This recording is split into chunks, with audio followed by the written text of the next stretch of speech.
Hola a todos, seguimos con el tema de funciones. Entonces, una vez que ya nos hemos familiarizado con lo que es una función, pues vamos a ver sus características. Entonces, empezamos con el dominio y el recorrido. ¿Qué es el dominio de una función? Pues el dominio de una función son todos los valores de x que puedo tomar para calcular la función. Como ya vimos el ejemplo de las funciones que eran raíces cuadradas, pues hay algunos valores de x que yo no puedo utilizar para calcular esa raíz. Pues el dominio son todos los valores que sí que puedo utilizar. ¿Qué es el recorrido entonces o la imagen? Son todos los valores de y que me pueden dar de resultado de esa función. Entonces, si lo que nos están dando es una gráfica, como esta que tenéis aquí, pues ¿cómo vemos lo que es el dominio y el recorrido? Pues el dominio sería todos los valores que hay de x, es decir, en el eje horizontal, en esa gráfica. Pues en ese caso serían todos los valores que hay del 1 hacia la derecha, ¿no? Entonces, ¿eso cómo lo escribimos? Pues eso sería un intervalo y como ya vimos en la primera evaluación, lo escribiríamos desde 1 hasta más infinito. El más infinito siempre es abierto y el 1 lo pongo abierto o cerrado. Pues yo sé que si calculo el 1, si conozco la función, si calculo el 1 me da raíz de 0, entonces también lo puedo calcular. Si no tuviera la función, pues lo veréis en algunas gráficas que cuando el valor está incluido y por lo tanto es cerrado, sería como hacíamos el circulito relleno. Y si no estuviera cerrado, sería el circulito abierto. ¿Vale? Eso lo iréis viendo poco a poco en algunos ejemplos que hay. ¿Qué pasa con el recorrido de la imagen? Que el recorrido de la imagen lo tengo que ver como es en los valores de y que puede tomar la función, pues me tengo que ir a... Uy, perdón, que he cogido el otro. Me tengo que ir al eje y, es decir, al eje vertical. Entonces, esa gráfica yo veo que empieza en 0 y que va aumentando. En principio yo supongo que aumentará pues hasta el infinito. Entonces, como ese punto hemos dicho ya que es cerrado, pues incluyo el 0 y en principio va a seguir aumentando hasta más infinito. Entonces en la gráfica, fácil, el dominio se ve en horizontal y el recorrido de la imagen lo veo en vertical. ¿Qué pasa si lo que me dan es la función, la ecuación o la fórmula de la función? Pues hay diferentes tipos que vamos a ver uno a uno. Si la función es una función polinómica, es decir, es un polinomio, pues de cualquier tipo, x al cuadrado más 2, 5x, cualquier tipo de polinomio, pues es muy fácil porque el dominio siempre son todos los reales. Yo voy a poder siempre calcular esa función independientemente del valor que dé de x. Puedo dar el valor que yo quiera que siempre la voy a poder calcular. Ahí no voy a tener ningún problema. Entonces acordaros que se escribía todos los reales con esa r, o otra forma de escribirlo era el intervalo que va de menos infinito hasta más infinito. Es equivalente una cosa con la otra. Otro tipo de función que sería la función racional, que acordaros que eran las funciones que tenían un polinomio en el denominador de esa fracción. Entonces ahí sí que puedo tener un problema. ¿Cuándo tenía un problema? Cuando el denominador, acordaros que cuando era 0 yo no podía calcular eso. Es decir, quedaba indeterminado y acordaros que si lo incluyese en la calculadora os daba error. Entonces, ¿cuál será el dominio de estas funciones? Pues todos los valores de x menos los que hacen que esto sea 0. Entonces, simplemente hago que el denominador sea igual a 0, veo para qué valores de x pasa eso y son los que tengo que quitar del dominio. Entonces, hago esa ecuación, muy fácil, paso el 8 a la derecha, x cuadrado me quedaría 4, ¿no? Y la x sería más menos raíz de 4, que sabemos que es más menos 2. Entonces el dominio es todos los reales, pero le quito esos dos valores, que es el menos 2 y el 2. Uy. Acordaros que eso se escribía entre llaves. Cuando era solamente un valor, se escribía entre llaves. Y así simplemente, ¿qué tengo que hacer? Igualar el denominador a 0 y los resultados de esa ecuación quitárselos a todos los números reales. Seguimos con el siguiente tipo. A ver, el siguiente tipo... Uy, que no me deja pasar. Serían los radicales. Ya vimos el ejemplo la semana pasada de que cuando tenía un radical, pues había muchos valores que yo no iba a poder calcular. ¿Cuáles eran? Cuando lo que había dentro de la raíz era como negativo. Porque sabemos que una raíz de algo negativo, este año todavía no sabemos calcularlo. Entonces, ¿qué tengo que hacer? Pues hacer que lo de dentro de la raíz, el radicando, sea mayor o igual que 0. Porque acordaros que el 0 también me valía. Entonces voy a tener una inecuación que la tengo que resolver. Pues en este caso me queda muy fácil, el menos 3 pasa a la derecha, positivo, y me quedan los valores que son mayores o igual que 3.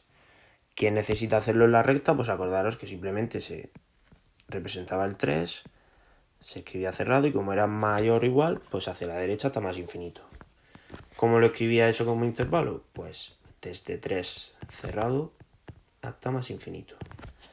Esos son todos los valores de x que puedo tomar para esa función, es decir, el dominio. Y nos vamos ya al último ejemplo, que son los más complicados, que son cuando tengo una función, que es una raíz y a la misma vez dentro tiene una fracción con un polinomio en el denominador. Es decir, es el pack completo.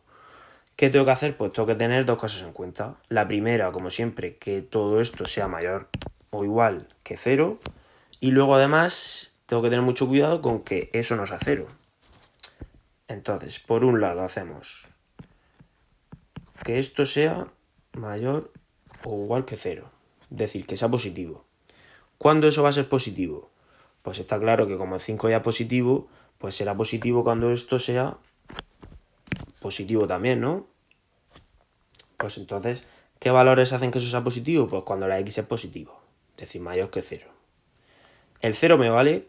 Pues el 0, como veis, es la otra condición que tengo.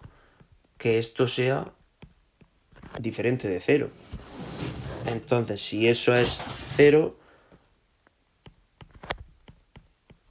el denominador sería 0. Entonces, no me vale. Entonces, finalmente, ¿cuál sería el dominio? Pues el dominio sería todos los valores positivos para que esa fracción sea positiva, acordaros, y el 0 lo incluyo o no lo incluyo. Pues lo tengo que quitar. ¿Por qué? Porque si la x es 0, yo esa fracción no la puedo calcular. Porque quedaría en el denominador 0 y sabéis que eso no se podía calcular. ¿Vale? Estas son las más difíciles porque tenéis que tener en cuenta esas dos cosas.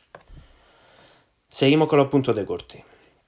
¿Qué son los puntos de corte de una función? Pues los puntos donde, como su nombre indica, la función corta a los ejes. Al eje X, al eje Y, y luego al eje X. Hay dos opciones. ¿Cómo lo calculo esto? Pues hombre, si veo la gráfica, pues sería indicándolo gráficamente, pero normalmente lo calcularemos con la función. Entonces, como aquí os indica, los cortes con el eje Y, ¿qué tengo que hacer? ¿Qué condición cumple el punto de corte con el eje Y? Que solamente va a ser 1. Pues cumple que la X es siempre 0. Entonces, ¿qué tengo que hacer? Pues hacer que para el corte con el eje Y, la condición que tengo que establecer es que la X valga 0. Entonces voy a ver qué me da la Y cuando la X vale 0. Pues Y, f de X lo cambiamos por Y, sería igual a menos 0 al cuadrado más 2. Por lo tanto, me da el resultado que la Y vale 2. Cuando la X vale 0, la Y vale 2. Entonces, el punto de corte pues será X0 y 2. Y ahí ya tengo el punto de corte con el eje Y, que solamente va a ser 1. ¿Qué pasa con los cortes o corte con el eje X? Que en este caso puede ser 1 o más de 1. Porque la función puede, como en este ejemplo, puede ser una curva y puede ir hacia abajo, hacia arriba y cortar varias veces. Entonces, ¿qué condición cumplen todos estos puntos de aquí? Que su coordenada Y siempre, como veis, ¿cómo va a ser? Pues 0. Entonces, pongo esa condición, que la Y sea 0, y veo lo que me da. Pues despejo, 0 es igual a menos x al cuadrado más 2. resuelvo esa ecuación y me queda que la x es más menos raíz de 2. Que eso sería, con la calculadora lo vemos, que es más menos 1,4. Entonces, ¿qué punto sería? Pues los puntos que tienen de coordenada x. Primero, menos 1,4 y de coordenada y 0. Y el otro punto sería el 1,4 y de coordenada y 0. Esos serían los puntos de corte con el eje x. Vale, acordaros, o hacemos que la x valga 0 o que la y valga 0. Así es como lo sacamos. Vale, seguimos con la continuidad. ¿Qué es cuando una función es continua? Pues muy fácil, una función es continua cuando la puedo dibujar su gráfica sin levantar el lápiz. Un ejemplo sería, pues, esa función de ahí. Sería continua porque no he tenido que levantar el lápiz. La que ya hay dibujada, si yo la intento dibujar, pues vendría por aquí hacia abajo y para seguir tendría que levantar y seguir por arriba. Entonces, esta no sería continua. ¿Cómo indicamos eso? Pues indicamos que tiene una discontinuidad.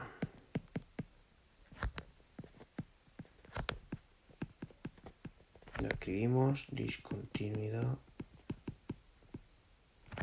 ¿Dónde? Pues escribimos el valor de x. En x igual, en este caso, la que he dibujado sería en x igual a 1, porque es en x igual a 1 donde he tenido que levantar el lápiz. Si tiene más de una, pues escribimos todas esas discontinuidades. No lo he puesto aquí, pero en el libro os aparece todos los tipos que hay de discontinuidades. Es decir, hay varios tipos, que es evitable, de salto finito e infinito. Entonces, según el tipo de discontinuidad, pues se nombraría de una forma o de otra. Yo de momento, con que sepáis que hay una discontinuidad, me lo pongáis así, me vale. Si no hay ninguna, pues sería que la función es continua y ya está. Seguimos con la simetría. La simetría hay dos tipos en funciones. La par, que es cuando la simetría respecto del eje y, si nos imaginamos que hay que la función está en un folio y lo doblamos por el eje y, pues coincidiría un lado con el otro. Así es como podemos entender fácil cómo es una simetría par respecto del eje y. Eso gráficamente, pero ya nosotros la podemos calcular. ¿Cómo se calcula? Pues si f de x, lo que tenéis aquí puesto, si f de x es igual a f de menos x, entonces esa función tiene simetría par. Vamos a verlo. Pues tengo que ver cuánto vale f de menos x. Pues me voy a la función y donde ponga x, pongo menos x. Entonces sería menos. Mucho cuidado aquí con los paréntesis. Menos x al cuadrado más 2. ¿Y eso qué me da? Pues como tengo un menos x al cuadrado, quedaría positivo y el menos de delante se mantiene. Entonces se cumple que f de x es igual a f de menos x. Por lo tanto, yo puedo decir que esa función es simétrica par o que tiene simetría par. Cualquiera de las dos se puede poner. ¿Vale? Fácil. ¿Qué pasa con la impar? Que la impar es simétrica, pero ya no de un eje, sino que es simétrica respecto del origen de coordenadas. ¿Qué pasaría? Que en este caso tendría que doblar, si fuera un folio, primero por uno de los ejes y luego por el otro. Entonces es cuando coincidiría. Si os imagináis esta, la dobláis primero por el eje y luego por el eje x, os coincide.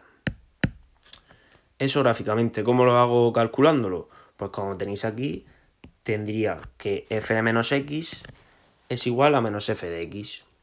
Cuando tendríais que comprobarlo con una función, pues ya para ver si es par habréis calculado f de menos x, entonces os ahorráis un paso. En este caso, como os he puesto 2 para que lo cumpla, pues hay que hacer los dos. Hay que hacer primero f de menos x, que me voy aquí, y como antes, donde ponga x, pongo menos x. Más 2 por menos x.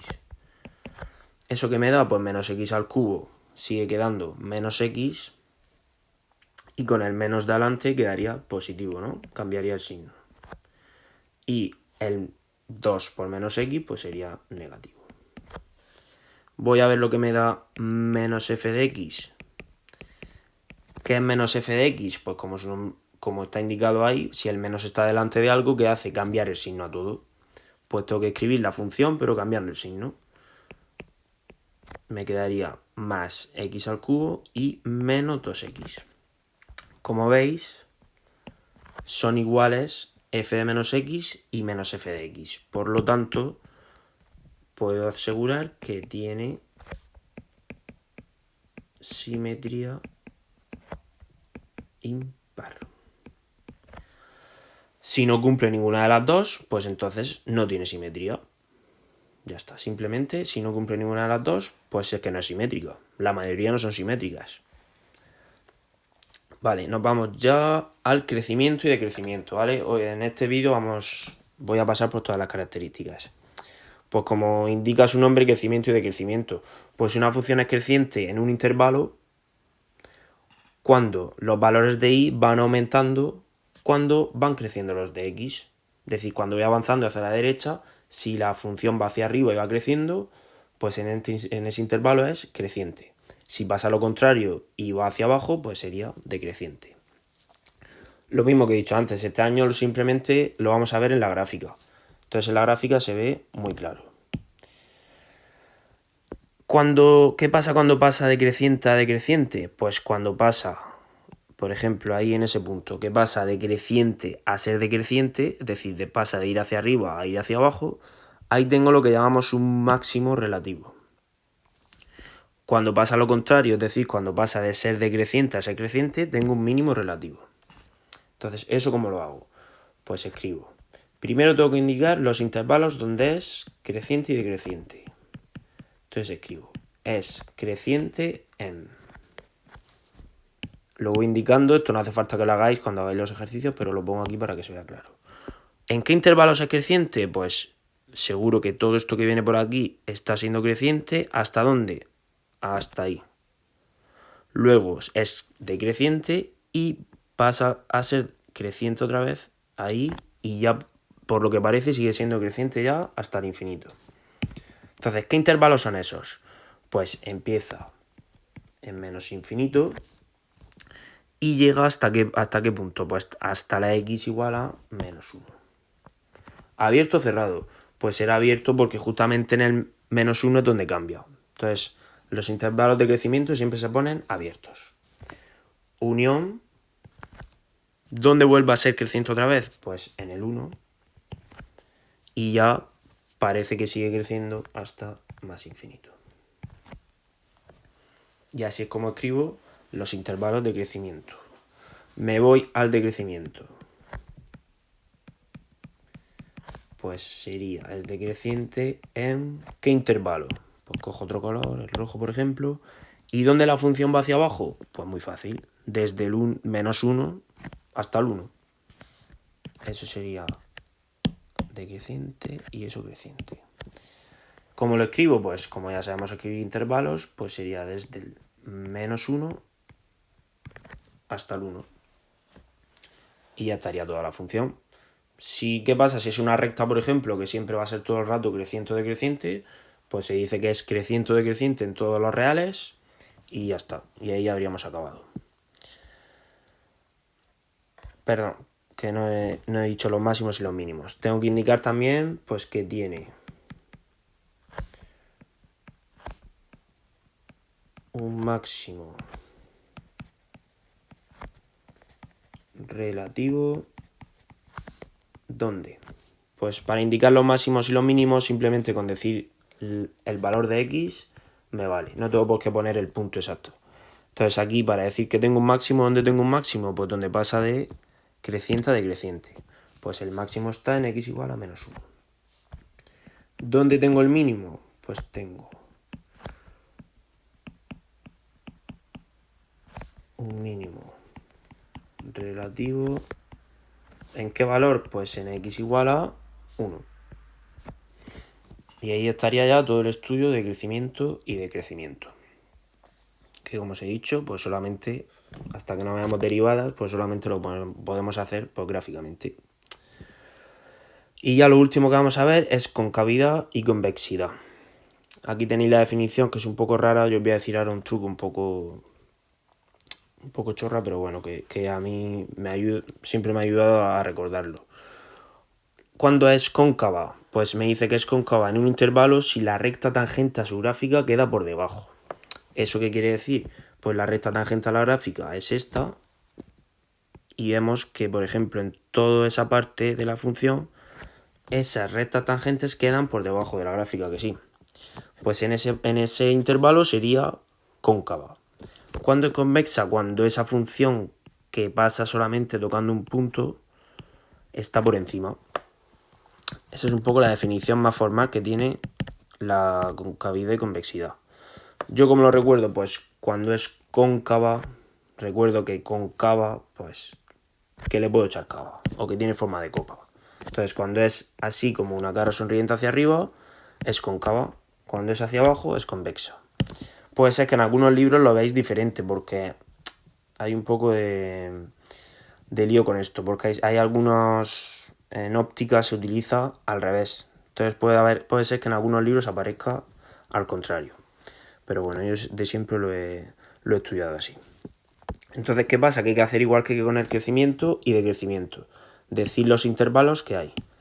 Entonces, en este ejemplo que os he puesto es cóncava.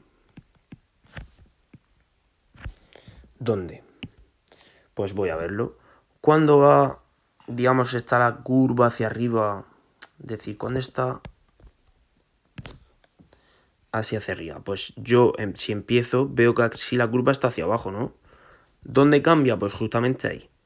Que ahora lo diré que eso es un punto de inflexión. Entonces, ¿cuándo tiene esa forma de copa? Pues empieza ahí y acaba ahí. ¿Dónde vuelve a tenerla? Empieza ahí y acaba ahí. Entonces, eso lo vuelvo a escribir en forma de intervalo. Desde menos 2 a 2, siempre abierto porque pasa lo mismo que con el crecimiento. Justamente donde cambia no lo puedo incluir, porque es el punto de inflexión. ¿Y dónde vuelve a ser cóncava? Pues vuelve a ser cóncava en el x igual a 4, y como ese dibujo, esa gráfica solamente llega hasta ahí, pues hasta el 8, ¿no? 4, 5, 6, 7, hasta el 8. Como no me dan más, pues yo escribo esos intervalos.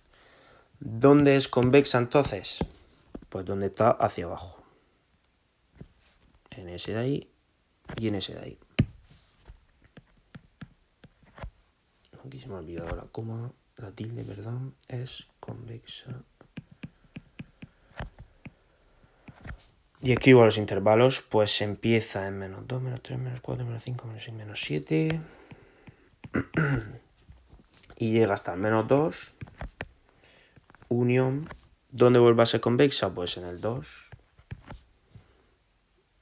Y hasta el 4. Esto pasa lo mismo que con el crecimiento. Este año solamente lo podemos ver con la gráfica. Hasta que no sepáis derivar, solamente lo vemos con la gráfica. Y lo último que me ha faltado ha sido los puntos de inflexión. Pues justamente es donde cambia de una a otra. Que en este caso tenemos 3